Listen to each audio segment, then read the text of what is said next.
పెద్దనాయన మాత్రం మంచిగా సపోర్ట్ చేసిండు. అయితే మా కోసం పెద్దనాయన కోసం ఏమైనా పాట పాడినావా? తెనాల కోసం చాలా ఉంది పాటలు. అయితే ఒక పాట అందుకో.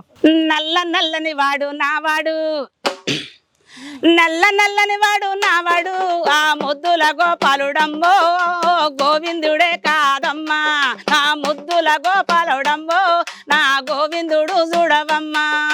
శ్రీరామచంద్రుడు అస్సలే కాదు, శ్రీరామచంద్రుడు అస్సలే కాదు, శ్రీకృష్ణుడు నావాడు, నల్ల నల్లని వాడు నావాడు, ఆ నల్ల నల్లని వాడు నావాడు, ఆ గోపాలకృష్ణుడు గోవిందుడు, శ్రీరామచంద్రుడు శ్రీకృష్ణుడు, శ్రీకృష్ణుడు అస్సలే కాదు, శ్రీకృష్ణుడు, శ్రీకృష్ణుడు నావాడు, శ్రీకృష్ణుడు నావాడు, శ్రీరామచంద్రుడు అస్సలే కాదు, శ్రీరామచంద్రుడు అస్సలే కాడు నావాడు, గోపాలుడు గోవిందుడు, శ్రీరామచంద్రుడు శ్రీకృష్ణుడు, శ్రీరామచంద్రుడు శ్రీకృష్ణుడు.